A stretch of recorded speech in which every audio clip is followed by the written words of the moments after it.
Assalamualaikum warahmatullahi wabarakatuh. Nama saya Sinta Oktalia Agni, NPM FOGO 20002.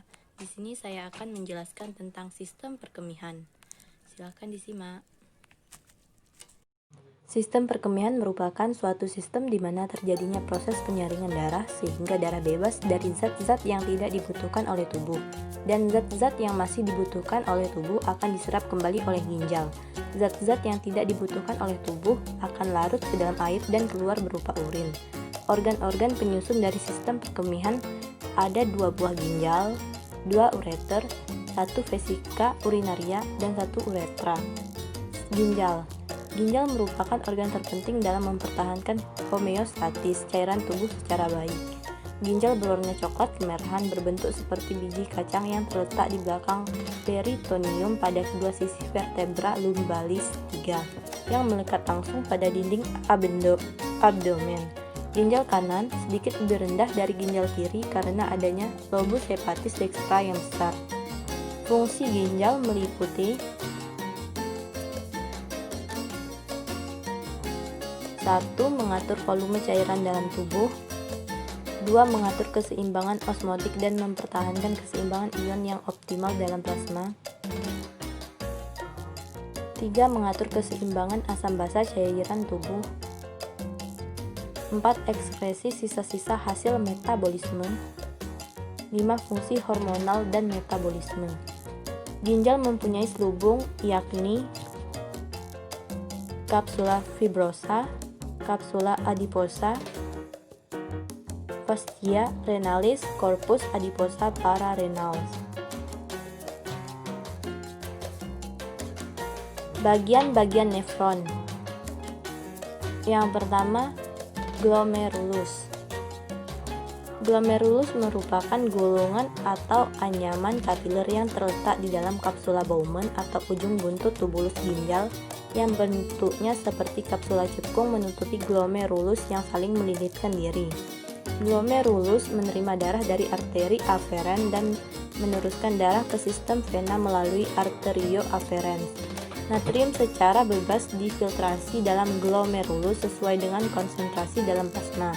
Kalium juga difiltrasi secara bebas, diperkirakan 10-20% kalium plasma terikat oleh protein, dan tidak bebas difiltrasi sehingga kalium dalam keadaan normal. Tubulus proximal. Tubulus ginjal yang langsung berhubungan dengan kapsula Bowman dengan panjang 15 mm dan diameter 55 mm, bentuknya berkelok-kelok menjalar dari korteks ke bagian medula dan kembali ke korteks. Sekitar 2/3 dari natrium yang terfiltrasi diabsorpsi secara isotonik bersama klorida dan melibatkan transportasi aktif natrium. Peningkatan diabsorpsi natrium akan mengurangi pengeluaran air dan natrium. Hal ini dapat mengganggu pengenceran dan pemekatan urin yang normal. Kalium diabsorpsi lebih dari 70% kemungkinan dengan mekanisme transportasi aktif akan terpisah dari reabsorpsi natrium. Yang ketiga, ansa Henle. Bentuknya lurus dan tebal diteruskan ke segmen tipis, selanjutnya ke segmen tebal. Panjangnya 12 mm, total panjang ansa Henle 2-14 mm. Klorida secara aktif diserap kembali pada cabang asenden ansa Henle, dan natrium bergerak secara pasif untuk mempertahankan kenetralan listrik. Sekitar 25% natrium yang difiltrasi diserap kembali karena nefron bersifat tidak permeabel terhadap air.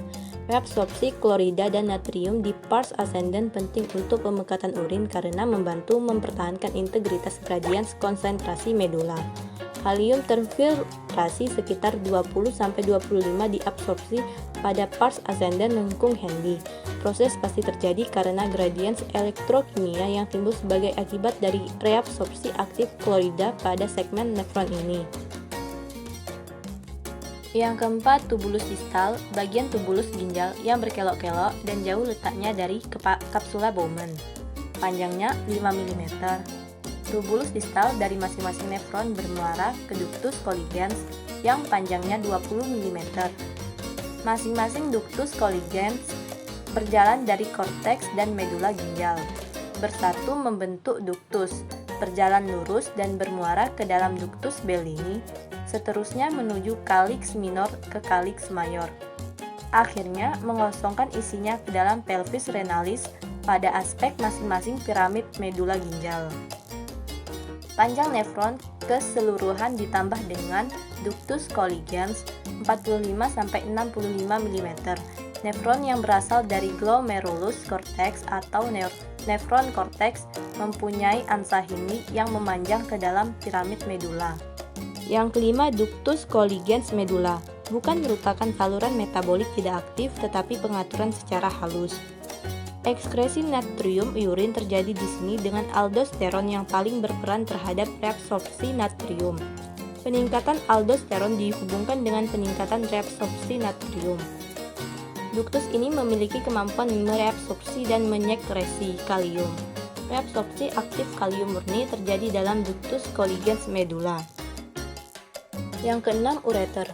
Terdiri dari dua buah saluran, masing-masing bersambung dari ginjal ke vesika urinaria, panjangnya 25-30 cm dengan panjang penampang 0,5 cm, mempunyai 3 subitan di sepanjang jalan. Piala ginjal berhubungan dengan ureter menjadi kaku ketika melewati tepi pelvis, dan ureter menembus kantung kemih. Lapisan ureter terdiri dari jaringan fibrosa, otot polos, dan mukosa. Fungsinya menyalurkan hasil ekskresi ginjal menuju kantung kemih. 7. Vesika urinaria. Terletak tepat di belakang os pubis. Bagian ini tempat menyimpan urin berdinding otot kuat. Bentuknya bervariasi sesuai dengan jumlah urin yang dikandung. Vesika urinaria pada waktu kosong terletak di apex vesika urinaria, di belakang tepi atas simfisis pubis. Permukaan posterior vesika urinaria berbentuk segitiga, merupakan muara ureter, dan sudut inferior membentuk uretra. 8. Uretra. Uretra merupakan alur sempit yang berpangkal kantung kemih dan fungsinya menyalurkan urin keluar. Panjang uretra laki-laki 17,5-20 cm, mulai dari orifisiu uretra internal dalam vesika urinaria sampai orifisiu uretra eksternal pada penis. Panjang uretra wanita 4 cm, mulainya dari orifisiu uretra internal sampai ke orifisiu uretra eksternal. Uretra ini terdapat di belakang simfisis pada dinding anterior vagina, menjulur obdik ke bawah dan menghadap ke depan. Proses pembentukan urin terjadi dalam 3 tahap, yaitu filtrasi, reabsorpsi, dan sekresi. Cairan yang akan disaring oleh nefron dibawa oleh darah ke glomerulus. Setiap hari ada sebanyak 180 liter air yang disaring oleh glomerulus. Ini berarti bahwa cairan dalam tubuh kita disaring sampai 30 kali dalam sehari. Setiap saat darah kotor melewati ginjal dan keluar menjadi darah bersih. Darah yang telah memasuki ginjal akan datang kembali untuk disaring kembali setelah beberapa jam. Kapiler glomerulus sangat mudah dilewati oleh molekul air dan larutan kecil. Tekanan darah dalam ginjal tinggi sehingga air menuju ke glomerulus. Komposisi hasil filtrasi yang masuk ke glomerulus adalah air, NaCl, ion bikarbonat, ion hidrogen, urea, glukosa, asam amino, dan sisa obat-obatan. Berwarna hitam adalah aliran reabsorpsi, sedangkan yang berwarna biru adalah sekresi. Pada tubulus proksimal terjadi reabsorpsi glukosa, asam amino, NaCl, air, ion bikarbonat, dan sekresi ion hidrogen dan sisa-sisa obat-obatan. Kemudian, aliran urin menurun mengikuti pembuluh dan sampai di lengkung Henle, di mana terjadi reabsorpsi air dan NaCl. Reabsorpsi NaCl, air, ion bikarbonat, dan sekresi ion kalium dan ion hidrogen terjadi di tubulus contortus distal. Tubulus distal berakhir di saluran pengumpul. Saluran pengumpul melakukan reabsorpsi jika tubuh kekurangan cairan dan mineral. Hasil reabsorpsi dan filtrasi inilah yang akan dikumpulkan menjadi urin. Baiklah teman-teman, itulah video dari saya. Semoga bermanfaat bagi teman-teman semua. Sekian, terima kasih. Wassalamualaikum warahmatullahi wabarakatuh.